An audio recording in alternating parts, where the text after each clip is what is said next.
inti khotbah kita haruslah tentang Yesus dan kata lain ya. Bukan tentang seperti saya katakan pembahasan tadi malam ya, tentang Jesuit, Illuminati dan lain sebagainya. Tentu saja kita boleh singgung sedikit, tapi Ellen White sendiri katakan singgung sedikit boleh, tapi nggak perlu itu menjadi fokus.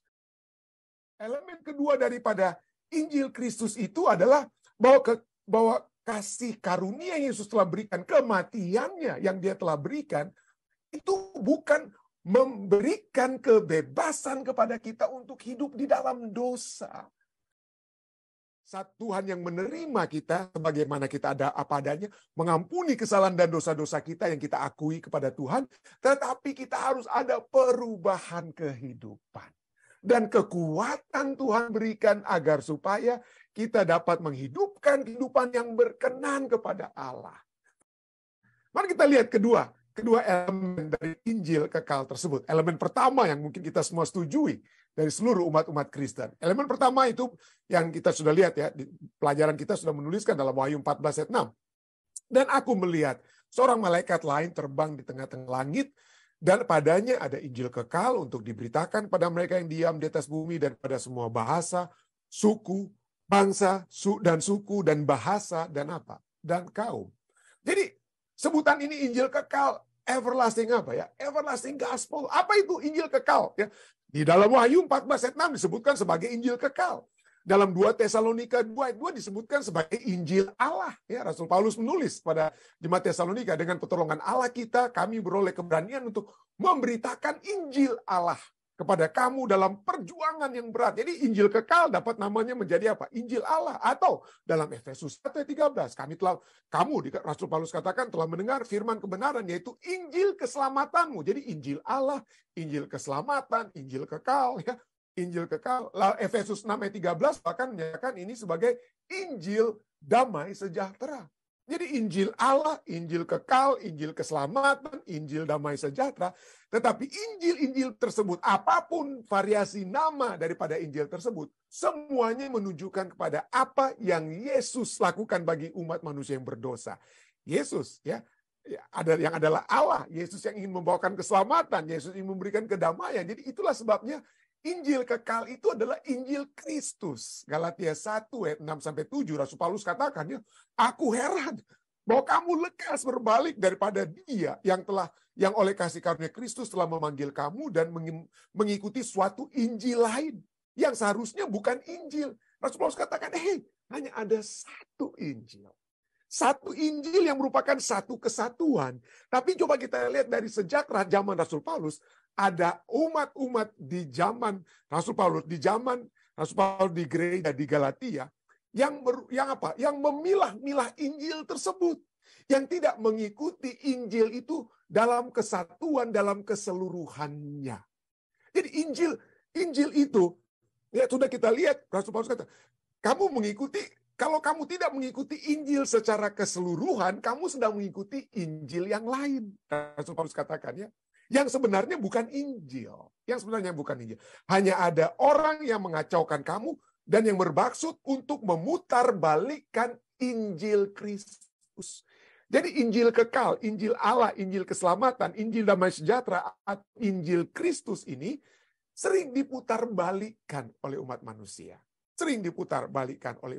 Tapi poinnya ini adalah Injil tentang siapa? Tentang Kristus. Injil tentang Kristus. Kenapa? Karena begitu banyak Injil yang saat ini, ya baik mungkin ada orang yang membuat satu Injil bahwa keselamatan itu oleh sebab perbuatan kita.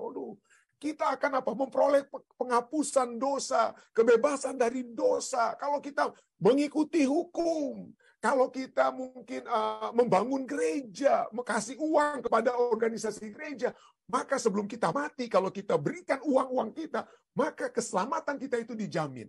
Nah, ini bukan hanya dari orang dari gereja Advent, banyak gereja lain juga ya yang berpikir bahwa saya dapat membeli keselamatan tersebut. Dan Paulus katakan mulai daripada jemaat Galatia, keselamatan itu adalah kasih karunia Tuhan yang cuma-cuma diberikan. Bukan hanya karena kamu punya uang yang banyak, punya rumah-rumah yang banyak yang dapat kamu sumbangkan kepada gereja atau organisasi, maka keselamatanmu dijamin. Oh tidak. Keselamatan kita itu hanya oleh Yesus Kristus. Hanya oleh Yesus Kristus, ya. Itulah Injil Kristus, ya. Tapi orang yang sudah memutarbalikkan Injil Kristus tersebut. Saya ini hebat. Kenapa saya hebat? Karena saya telah menurut hukum. Karena saya sudah menurut hukum Sabat, semua hukum. Saya selamat, ya. Saya pasti selamat karena saya penurutan saya kepada hukum Tuhan. Bukan, kita menurut hukum Tuhan, melakukan hukum Tuhan sebagai orang-orang yang sudah diselamatkan. Bukan supaya kita diselamatkan. Sebagai orang diselamatkan kita menurut. Sebagai orang diselamatkan kita mungkin kalau ada kelebihan uang kita, ada yang kita dapat bagikan untuk pekerjaan Tuhan, itu kita lakukan dalam kasih. Respons kasih kita kepada apa? Tuhan yang sudah pertama-tama mengasihi kita. Tapi itulah ya, Injil itu sejak semula telah diputar balikan. Bukanlah itu saja. 2 Korintus 4 ayat 3-4 katakan, jika Injil yang kami beritakan masih tertutup juga, maka ia tertutup untuk mereka yang akan binasa. Ini orang-orang yang bagaimana ini akan binasa ini? Orang yang bagaimana? Yaitu orang-orang yang tidak percaya, yang pikirannya telah dibutakan oleh ilah zaman ini, sehingga mereka tidak melihat cahaya Injil tentang kemuliaan Kristus yang adalah gambaran Allah. Kenapa mereka dibutakan? Kenapa? 2 Korintus 4 ayat 3-4 berbicara tentang orang-orang yang tidak percaya, ya, tidak percaya kepada siapa? Ini orang-orang di dalam jemaat Korintus, ya. Ini orang-orang yang boleh kita katakan sudah menerima Injil. Tetapi kepercayaan mereka di dalam gereja, di dalam kelompok umat-umat percaya, di dalam kelompok umat percaya sekalipun, mereka tadinya memiliki kepercayaan yang utama kepada Kristus. Tetapi sekarang mereka lebih percaya kepada diri mereka. Mereka lebih percaya kepada kemuliaan-kemuliaan yang dapat mereka miliki di dalam gereja. Ya. Orang-orang yang mencari kemuliaan di luar Tuhan. Yaitu mencari kemuliaan bagi diri mereka sendiri. Dengan ambisi-ambisi duniawi. Saya ini yang harus menjadi orang utama. Oh, sayalah pendeta yang telah membangun gereja ini. Jadi nama gereja ini haruslah nama Rantung Church. Apalah kita buat seperti begitu, ya. Inilah yang apa ya? Yang kita lihat bagaimana setan telah memutarbalikkan agar kemuliaan Injil itu adalah Injil tentang kemuliaan Kristus. Tetapi setelah kita menerima kemuliaan Injil, kita merubah, ya, melihat bahwa kehebatan kita, kemuliaan kita itulah yang menjadi segala-galanya. Tapi sekali lagi ini adalah Injil Kristus, saudara. Injil Kristus. Injil tentang kemuliaan Kristus. Jangan cari-cari kemuliaan di dalam gereja. Jangan cari-cari kemuliaan. Muliakan Kristus. Muliakan Kristus. Bukan diri kita, bukan siapa-siapa. Itulah sebab teguran demi teguran ini masih relevan untuk kita saat ini, ya. Masih relevan untuk kita. Markus 1 ayat 1. Inilah permulaan Injil tentang Yesus Kristus. Jadi pemberita Injil, kita harus selalu mengatakan biarlah kita selalu berada di balik bayangan salib Kristus. Biasanya itu doa-doa para pengkhotbah, ya. Biarlah kami dapat bersembunyi atau tersembunyi di balik salibmu Kristus pada saat kami memberitakan Injil. Jadi jangan kita mengidolakan penginjil, saudara-saudara.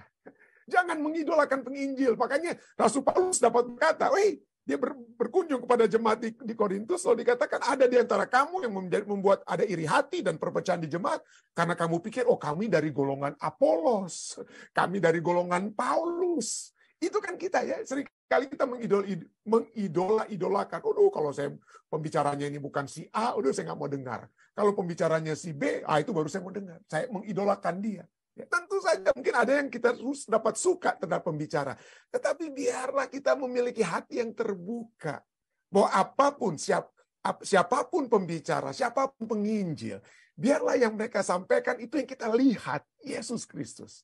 Yesus Kristus yang kita agungkan. Yesus Kristus yang kita tinggikan. Ini bagi Anda yang mendengar. Ini juga bagi saya yang membahas. Jadi kalau saya membahas firman Tuhan, siapa yang saya tinggikan? Itu saya harus selalu bertanya. Ya. Itulah sebabnya kalau kita berkhotbah, ya janganlah kita berkhotbah tentang kehebatan. Saya baru bertemu dengan presiden waktu yang lalu. Saya baru bertemu dengan si ini dan si itu. Ya. Saya baru jalan-jalan ke Timur Tengah. Saya baru jalan-jalan ke kiri dan ke kanan dan lain sebagainya. Siapa yang kita mau muliakan? Biarlah Injil yang kita bawakan itu adalah Injil tentang Yesus Kristus. Ya. Injil kekal tersebut adalah tentang Yesus Kristus. Bukan tentang pembicara ini, bukan tentang pembicara itu, dan lain sebagainya. Inilah yang selalu dikhotbahkan. Jadi inti khotbah kita haruslah tentang Yesus, dan kata lain ya.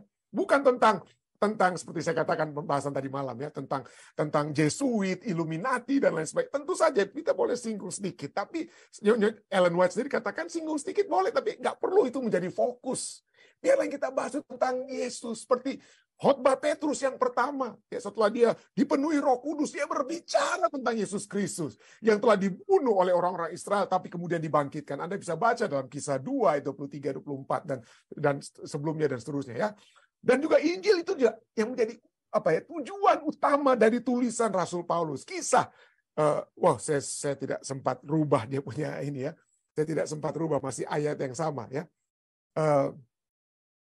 Anyway, Rasul Paulus menulis dalam oleh Injil itu kamu diselamatkan. Sebab yang sangat penting telah kusampaikan kepadamu, yaitu apa yang telah kuterima sendiri. Bahwa, ini ayat kita yang tadi kita sudah baca ya, 1 Korintus tadi ya, atau 2 Korintus tadi. Sebab yang sangat penting telah kusampaikan kepadamu, yaitu apa yang telah kuterima sendiri, ialah bahwa Kristus telah mati karena dosa-dosa kita, sesuai dengan kitab suci, bahwa ia telah dikuburkan, dan bahwa ia telah dibangkitkan pada hari yang ketiga, sesuai dengan kitab suci. Itu yang menjadi fokus. Itulah yang menjadi fokus daripada rasul-rasul. Dan itu harus menjadi fokus dari saya sebagai pembicara, pembawa Injil, dengan kata lain ya. Fokus itu harus selalu kepada Yesus, saudara. Ya, siapa yang kita bawa? Bukan kehebatan saya, bukan perjalanan-perjalanan saya, tapi hari yang kita bawa tentang Yesus, dengan kata lain ya. Roma 1 ayat 24.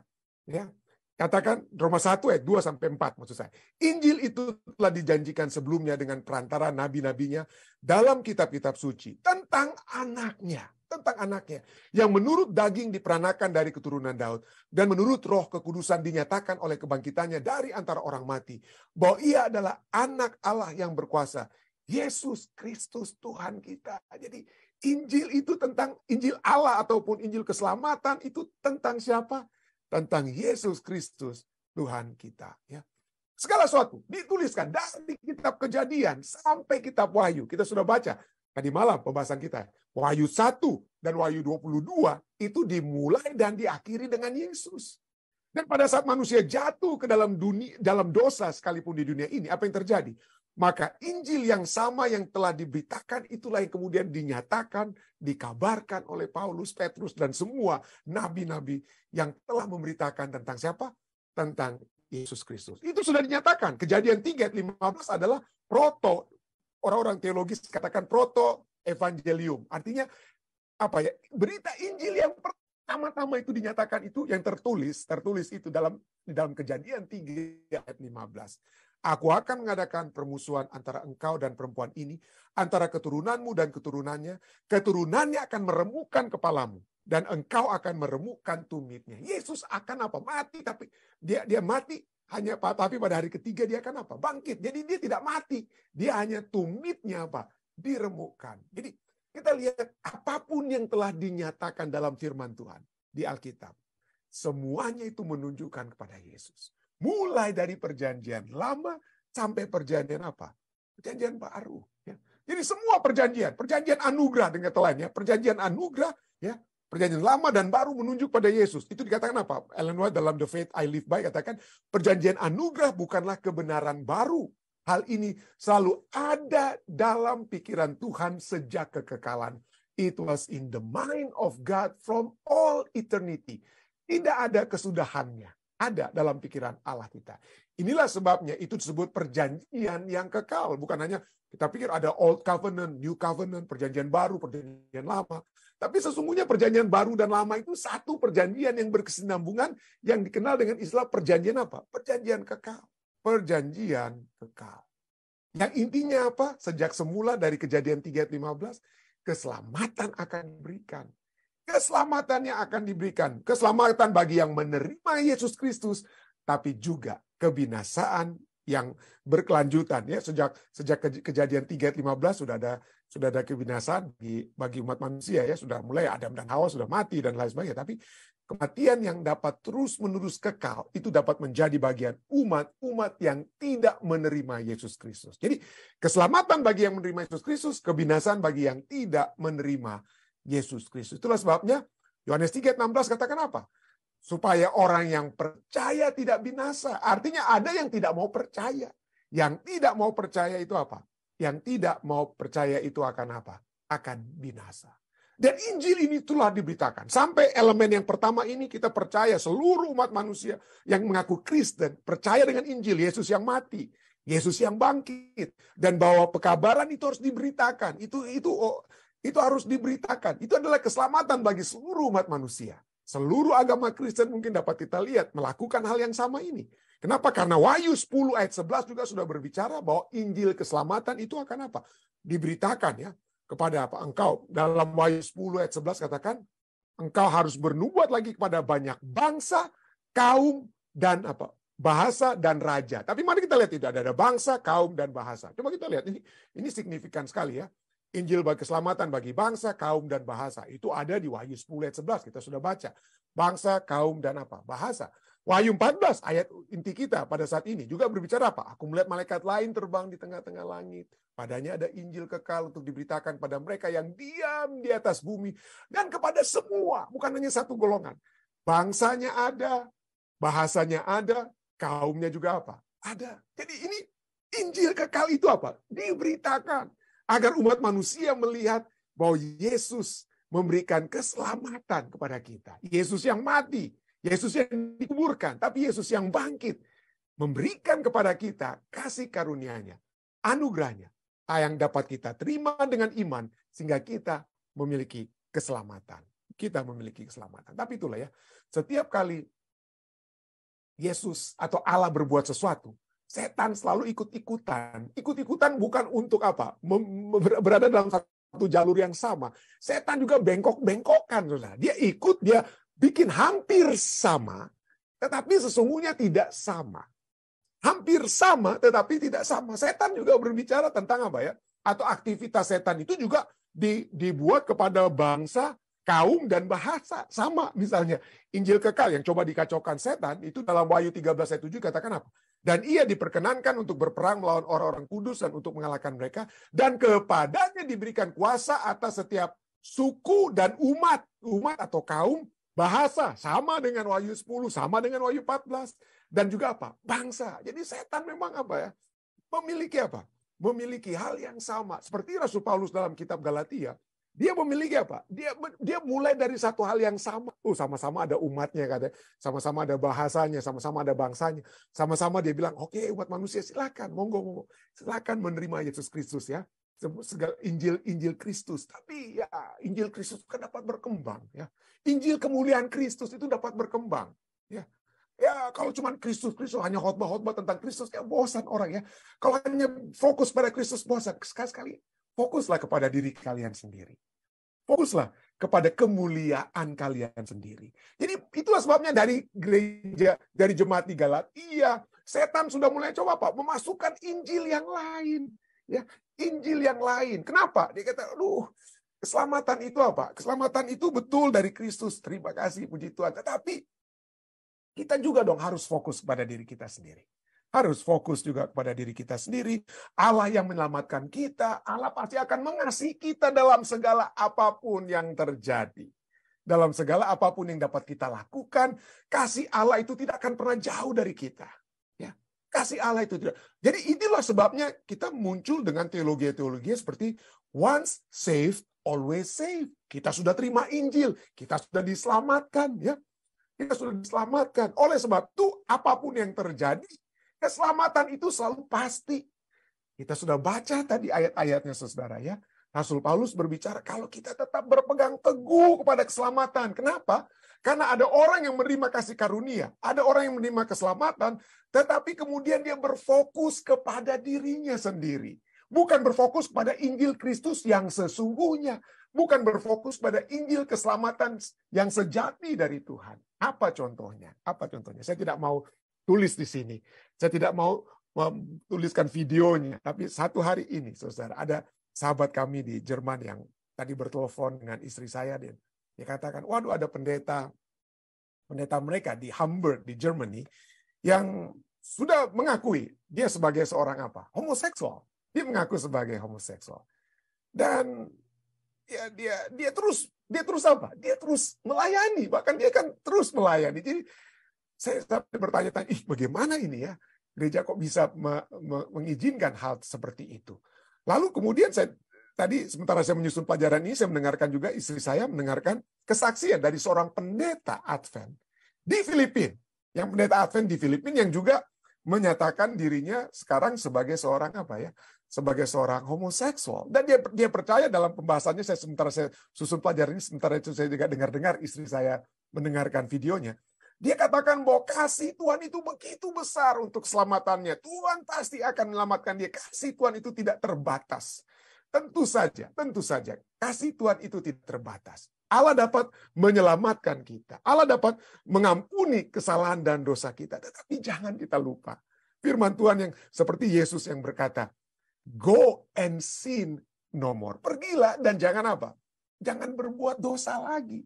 Jadi banyak kali sekarang, itulah sebabnya elemen kedua daripada Injil Kristus itu adalah bahwa kasih karunia Yesus telah berikan, kematiannya yang dia telah berikan, itu bukan memberikan kebebasan kepada kita untuk hidup di dalam dosa.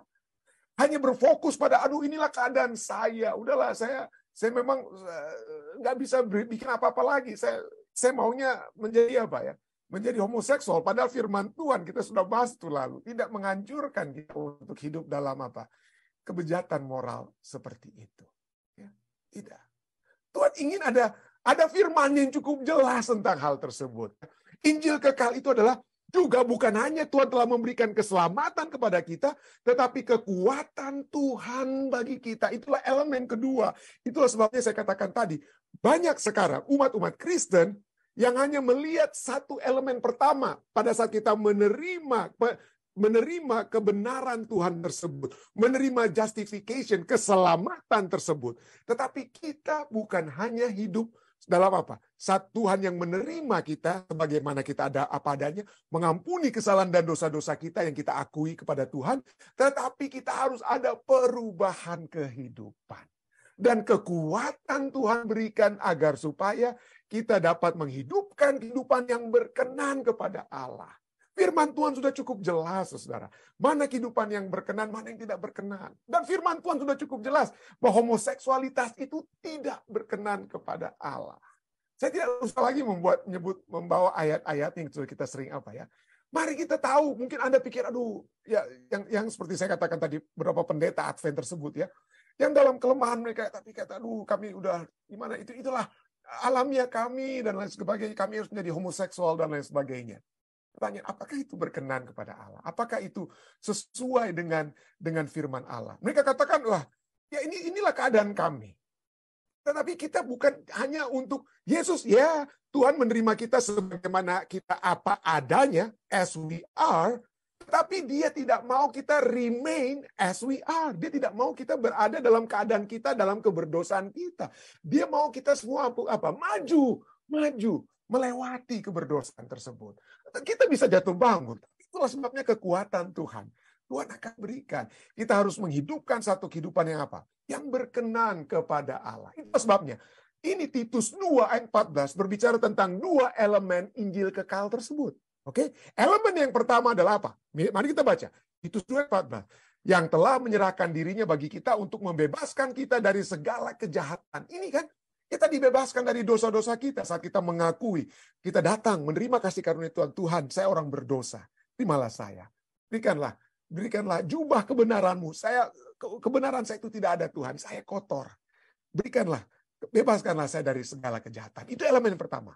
Tapi bukan itu saja elemen daripada Injil kekal. Elemen kedua dari Injil kekal apa? Untuk menguduskan bagi dirinya suatu umat. Kepunyaannya sendiri yang rajin berbuat baik. Coba kita lihat. Banyak umat Kristen percaya Tuhan Yesus Kristus telah mati, telah datang, mati, telah bangkit, telah naik ke surga. Dan kita menerima Injil tersebut. Tetapi Injil tersebut belum lengkap kalau tidak ada umat-umat yang berkenan kepada Tuhan. Bagaimana supaya kita berkenan kepada Tuhan? Kalau kita mengasihi Tuhan, maka kita akan mengasihi dia dengan sepenuh hati kita, segenap jiwa raga kita. Kita tidak memiliki ilah-ilah lain.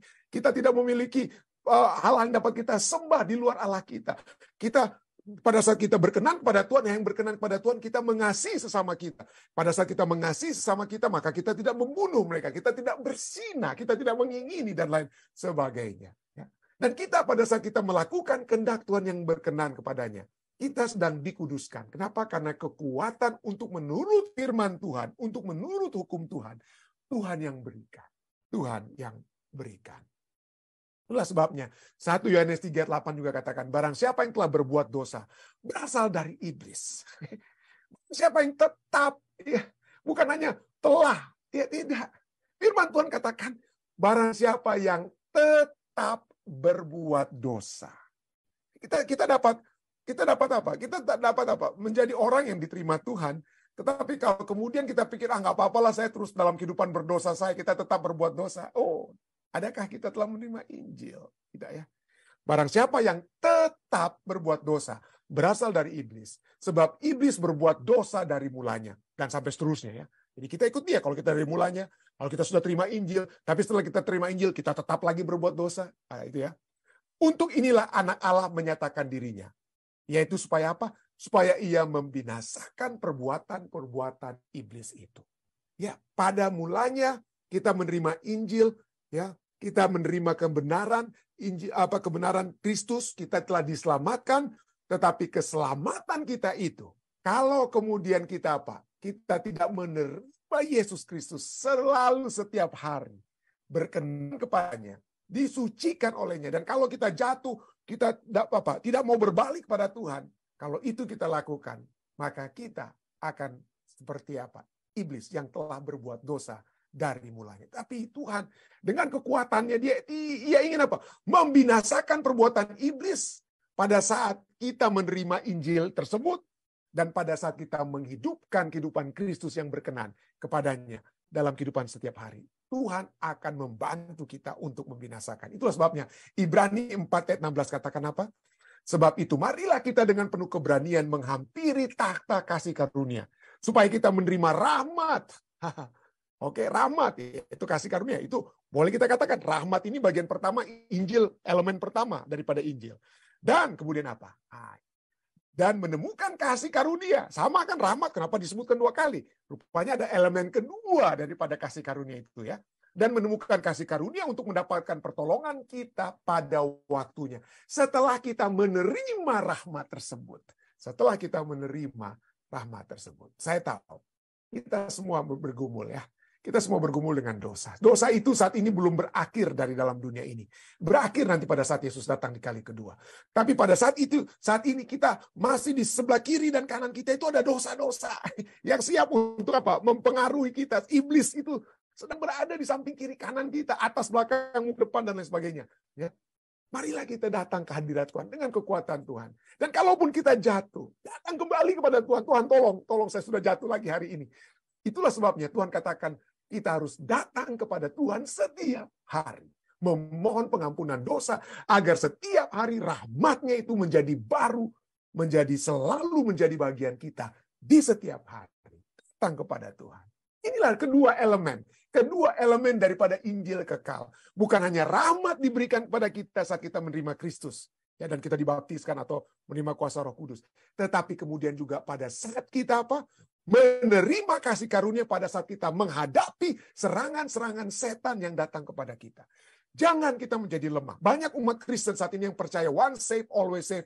Mereka katakan, nggak apa-apa saya berbuat dosa. It's okay. Ya, biar saya berzinah kiri kanan. Dan it's okay. Saya mencuri, saya menipu, saya mengingini milik orang lain. It's okay. Hukum kan sudah disalibkan itu. Jadi nggak perlu lagi itu hukum. Ya. Kalau itu terjadi, maka kita sedang memiliki, seperti Rasul Paulus katakan, Injil yang lain. Yang sesungguhnya bukan Injil. Yang sesungguhnya bukan Injil. Injil yang sejati adalah elemen di mana rahmat Tuhan kita terima saat kita menerima Dia pertama kali. Dan rahmat untuk dapat mengalahkan kuasa-kuasa dosa setiap hari yang kita hadapi. Setiap hari Injil tersebut harus menjadi bagian kita. Harus kita mengingat Yesus yang mati. Setiap hari Kita melihat Yesus yang mati bagi kita, Yesus yang mengampuni dosa kita. Datang kepadanya untuk mengenang kematiannya, kebangkitannya, dan kekuatan yang dia berikan agar kita selalu dapat memperoleh kemenangan. Christ Object Lesson. Christ Object Lesson katakan apa? Bahwa agama Kristus lebih dari sekedar pengampunan dosa. Agama Kristus lebih daripada elemen pertama dari Injil, ya, dengan kata lain. Agama Kristus berarti lebih dari sekedar pengampunan dosa. Itu berarti apa? Menghapus dosa-dosa kita, Injil yang elemen pertama, dan mengisi kekosongan itu dengan rahmat Roh Kudus, elemen pelengkap, elemen yang melengkapi Injil tersebut, ya. Roh Kudus, ya, dengan mengisi kekosongan itu dengan rahmat Roh Kudus. Ini berarti hati yang dikosongkan dari diri, hati yang bukan untuk mencari kemuliaan diri, tapi melihat kemuliaan Kristus, ya. Dengan hati yang dikosongkan dari diri, kemuliaan, kepenuhan, kelengkapan rencana Injil itu kemudian dapat digenapi dalam kehidupan. Jadi ada tujuan Injil. Kita mengalami Injil, tapi tujuan Injil adalah kita memasuki satu proses di mana dari hari ke hari kita dapat dikuduskan oleh Tuhan. Bukan dengan kekuatan kita, tetapi kekudusan tersebut pada saat kita datang ke takhta Tuhan, ya, berdoa, mempelajari firman, merenungkan firman-Nya dengan kekuatan surga, kita dapat memperoleh kemenangan demi kemenangan untuk mengalahkan dosa-dosa yang telah dihancurkan oleh Injil tersebut. Saya bawa ini dalam nama Yesus.